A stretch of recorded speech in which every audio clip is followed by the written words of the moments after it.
So hopefully a couple of fairly simple jobs today. Just taking this piece off, that piece there, and then the valance, which somebody has asked for.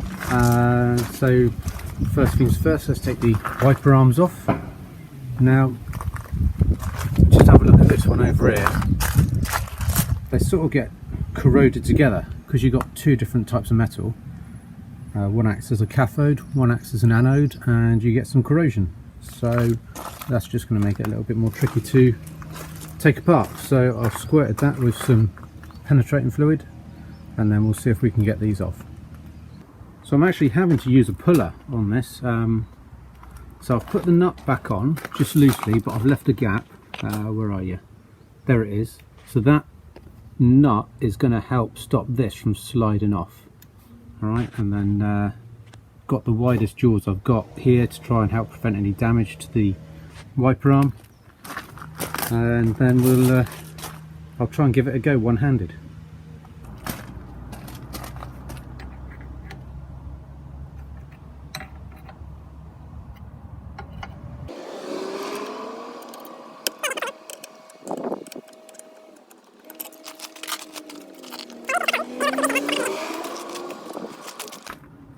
Put the nut back on so I don't lose it. Job's a good one. So now I can take the trim under the windscreen off. So we've got these, where are you? These little clips here.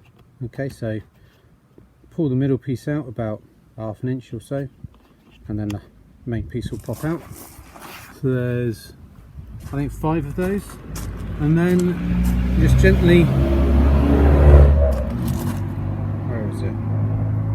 gently pull that out of this rubber seal. Okay, and then that'll pull all the way.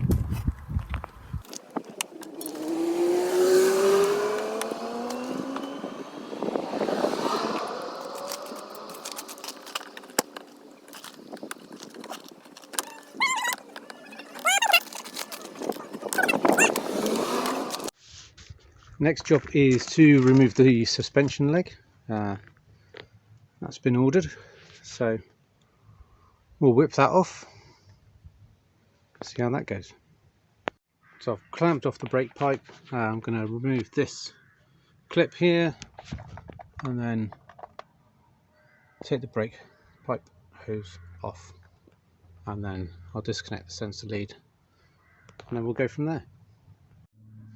Clips off, that's just a pair of pliers, a lot of wiggling and bashing your fingers up here somewhere. And then don't come off this way, comes through and then out, and then that's out of the way. So because this rubber brake hose is nice and stiff and good quality, you're unable to turn this enough to get it undone. So we'll follow that back up, round, past here, up to this connector. This spring doesn't have any way of getting it off, so it sort of tightens up as you tighten this connection to this connection. So you need to undo this to release the hose, so you can turn the hose to undo that, which means that these clips are useless. So I need to drain out some of the brake fluid. So let's get on with that. That's an 11mm. You need 11mm spanner to undo the bleed nipple. I've got this one undone now, so hopefully this will pull it out. There we go. Now, don't worry, bucket down there. I can take this hose off here. I've just popped the hose back onto here so that I can more accurately drip into the bucket. Oh, finger in the way, amateur. So this is to do with the steering arm. This is all the steering arm parts, and these tabs here, locking tabs, there's 3 of them. So I'm just going to bend those back first, and then let's see if we can get that undone. So this is a 21mm nut. Ideally you'd have a open-ended or even a ring spanner or something like that, but I don't. I've managed to, it's turning with a socket, but I think it's turning a whole lot, so I'm going to have to use an adjustable and then hold that with the Torx.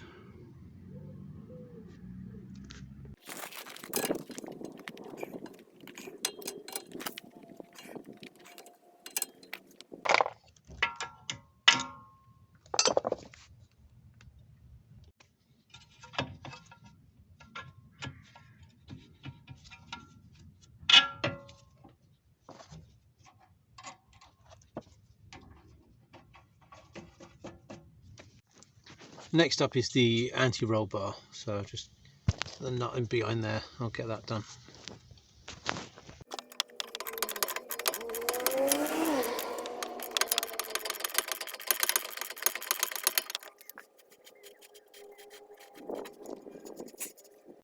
So what I'm going to do next is I'm going to crack off these 3 top strut mounts, and then I'll go to the wishbones, and then I'll have to obviously support it, and then I can finish off taking these out, and then should be job done.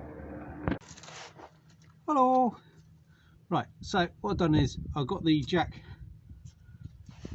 under like the wishbone mounting, so I'm going to slowly add some pressure to the jack as I turn the bolt. Alright, and when the bolt goes loose, that means that I need to stop jacking it up. So that's what I want to do. I want to just try and release some pressure on that bolt before I start undoing it. Alright, so I'm going to go now, but hopefully you'll see what I'm doing.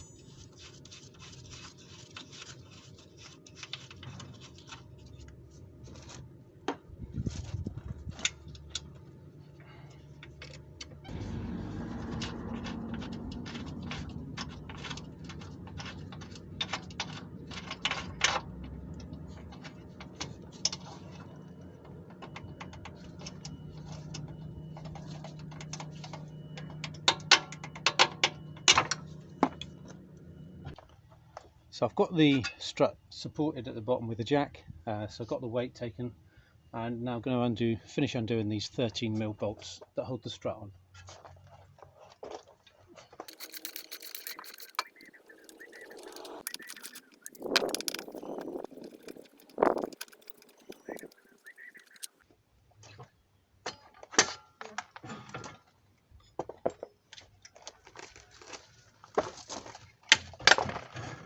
Ah, nuts. Say TX Summit T27 Torx bit, just to get that sensor out. Forgot about that. Oopsie. Doesn't seem to be releasing very easily from the old subframe, so might take a bit of twisting and whatnot to get it out.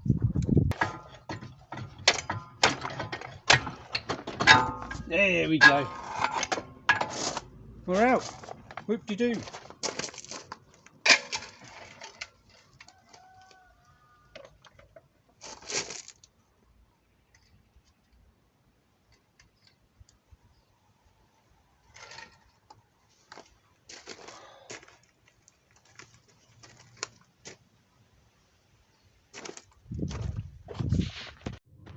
There I was busily working away, and I suddenly realised I hadn't videoed any of this. So here we go.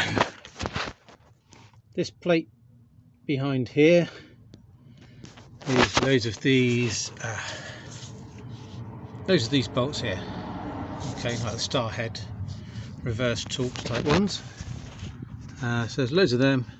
Take that big plate down, and you've got access to the Rex fuel tank. Try and make sure that you're doing this when there's not a lot of fuel in the Rex fuel tank. I haven't really had that choice with this car, but let's have a look. So This and this goes up to your fuel filler. There's a little white clip in here, so you sort of pull that out and then you can pull that out, pull that off. And then here you've got, where is it?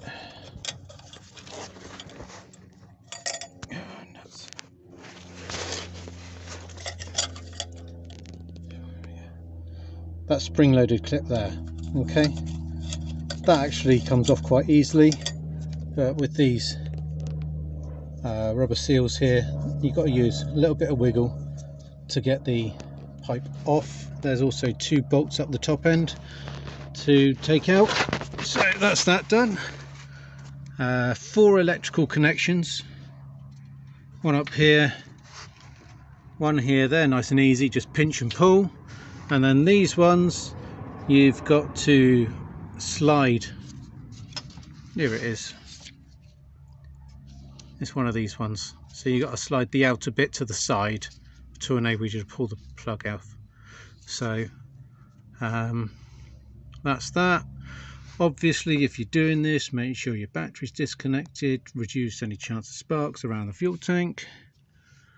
So what I did was I got a jack up and supported the fuel tank, took the 4 bolts out that hold the fuel tank up. They're 10mm bolts, and then slowly lowered the jack whilst making sure that the pipes and everything didn't catch. But as you can see, I've got it pretty much on the ground, and bearing in mind that the car is jacked up. So once you've got the inlets done, disconnected, you've got quite a lot of play on these hoses that go to the back of the car to allow you to drop the tank right down. So I'm going to try and get some of this fuel out now, and once I've done that, I'll finish doing the disconnects and get that out the way. So I was able to disconnect this one and this one without fuel pissing out all over the floor. So with this one, you've got an orange clip, there it is, on that way. So you pull the orange clip off out the way, and then you've got the black clip as well, so you've got to pull that in the opposite direction to the orange one, then that will pull off. Then when you come to drain the excess fuel out of the tank, you'll realise that it won't come out. So what you need to do is get a little bit of fuel hose, feed that down through the filler neck and into the bottom, and you'll hear lots of air bubbles and stuff when that happens. And then once you've done that, you'll be able to tip it up and pour out of the filler neck. Happy days.